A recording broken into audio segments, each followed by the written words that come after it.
आलोक law classes से मैं प्रणीत पाराशर। हम लोग आईपीसी का चैप्टर 16 पढ़ रहे हैं, मानव शरीर पर प्रभाव डालने वाले अपराधों के विषय में।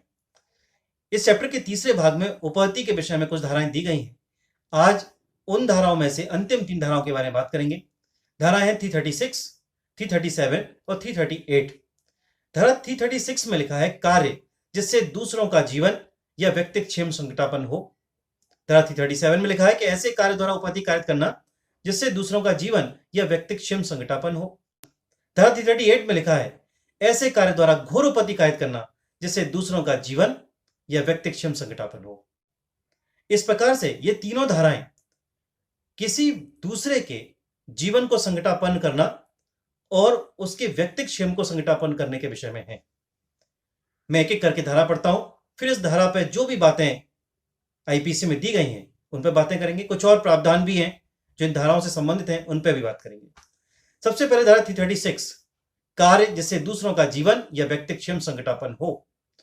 तो अभियुक्त ने कोई ऐसा कार्य किया है, कार्य इतना उतावलेपन उपेक्षा से किया है कि उससे दूसरों का जीवन संकटापन्न हो गया है और उसके व्यक्तिगत क्षेम को भी संकट पैदा किया है।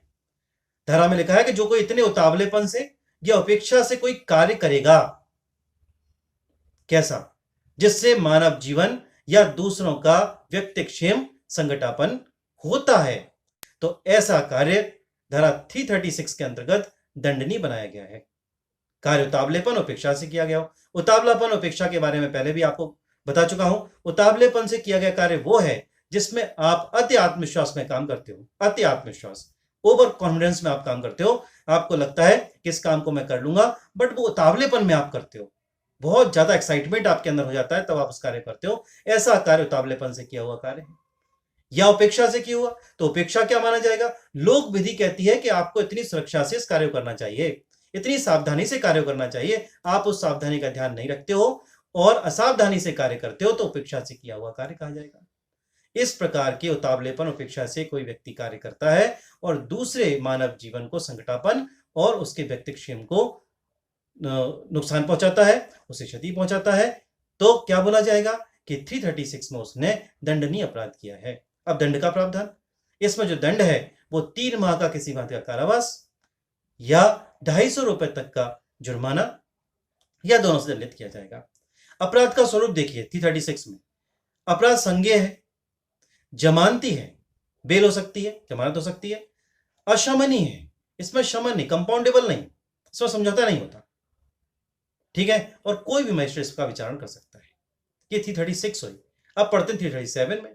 तो 337 इसी से आगे की बात करती है, ऐसे कार्य द्वारा, कार्य वही जो हमने पिछली धारा पढ़ लिया है, ऐसे कार्य द्वारा उपपत्ति कार्य करना जिससे दूसरों का जीवन और व्यक्तिगत क्षेम संकटापन्न हो। जो कोई इतने उतावलेपन और उपेक्षा से कोई कार्य करेगा जिसके द्वारा मानव जीवन या व्यक्तिगत क्षेम संकटापन्न हो जाए, और कार्य के द्वारा क्या होता है, किसी व्यक्ति को उपपत्ति कार्य करेगा उस कार्य से, ठीक है। कार्य कैसा है, कार्य की प्रकृति क्या है? कार्य की प्रकृति यह है कि वो इतने उतावलेपन उपेक्षा से किया गया है कि दूसरे मानव के जीवन को संकटापन्न कर दे, उसके व्यक्तिगत क्षेम को संकटापन्न कर दे, और कार्य का परिणाम यह हुआ कि वो उपपत्ति कार्य कर देता है ऐसे कार्य से, तो धारा 337 में दंडित किया जाएगा। क्या पनिशमेंट है? ऐसे व्यक्ति को 6 माह का किसी भांति कारावास या 500 रुपए जुर्माना या दोनों से दंडित किया जाएगा। धारा 337 का अपराध का स्वरूप देख लीजिए। यह भी संज्ञेय है, जमानती भी है, लेकिन यह कैसा मामला है जिसमें न्यायालय की अनुमति से समझौता हो सकता है। कौन करेगा समझौता? वो व्यक्ति समझौता करेगा जिसे उपपत्ति पहुंची है। जो उपहत व्यक्ति है वो समझौता कर सकता है, लेकिन न्यायालय की अनुमति से करेगा, और कोई भी मजिस्ट्रेट इसमें विचारण कर सकता है। यह अपराध का स्वरूप हुआ। अब अंतिम धारा देखिए 338 में लिखा है, ऐसे कार्य द्वारा घोरोपति कार्य करना जिससे दूसरों का जीवन या व्यक्तिगत क्षेम संकटापन्न हो जाए। धारा बिल्कुल वैसी की वैसी है। 337 उपपत्ति की बात करती है, यह घोरोपति की बात करती है। मैं फिर से पढ़ता हूं। तो कार्य कैसा है? उतावलेपन उपेक्षा से किया गया है जो मानव जीवन को संकटापन्न करता हो या उसके व्यक्तिगत क्षेम उसे भंग करता है। ऐसे कार्य द्वारा यदि घोरोपति कार्य कर दी जाती है तो धारा 338 में दंडित किया जाएगा। दंड का प्रावधान क्या? 2 वर्ष तक का किसी भांति कारावास या 1,000 रुपए तक का जुर्माना या दोनों से दंडित किया जाएगा। ये मैंने तीनों धाराएं बता दी। अब मैं आपका ध्यान दिलाता हूं चैप्टर 14 पर। चैप्टर 14 जब हम पढ़ रहे थे तो वहां पर हमने कुछ धाराएं पढ़ी थी जिसमें मानव जीवन को संगठापन करने के बारे में, उसके व्यक्तिगत क्षेम को संगठापन करने के बारे में बात कही गई थी। उसमें धारा 279 वाहन को उतावलेपन उपेक्षाएं चलाना जिससे मानव जीवन संकटापन्न हो जाए। धारा 280 जलयान को इतने उतावलेपन उपेक्षाएं चलाना जिससे मानव जीवन संकटापन्न हो जाए या व्यक्तिगत क्षेम संकटापन्न हो जाए।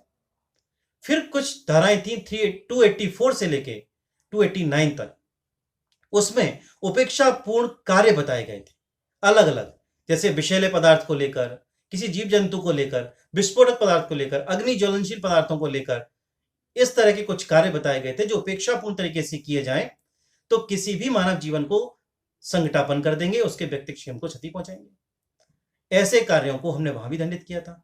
तो फिर अंतर क्या है? वहां जब हमने दंड नहीं बनाया तो फिर यहां 336 में क्यों दंड नहीं बनाया? चलो 337 में तो उपाधि और 338 में तो घोरोपाधि है, लेकिन 336 को लाने का प्रयोजन क्या था? तो ध्यान से सुनिए, वो जो 14 चैप्टर था वो न्यूसेंस के विषय में है। वो कार्य करने को दंड नहीं बनाता है, यहां कार्य का परिणाम निकलता है जिसमें किसी व्यक्ति के, किसी मानव जीवन के संकटापन होने और व्यक्तिगत क्षेम के संकटापन होना कारित हो जाता है, उसका परिणाम निकल जाता है। तो 336 में आता है। वहां सिर्फ कार्य जो न्यूसेंस भरे कार्य होते हैं, जो उपेक्षापूर्ण तरीके से, उतावलेपन से किए गए हों और मानव जीवन को और उसके व्यक्तिगत क्षेम को संकटापन करते हो, ऐसे कार्यों को दंड नहीं बताया गया है धारा चैप्टर 14 में।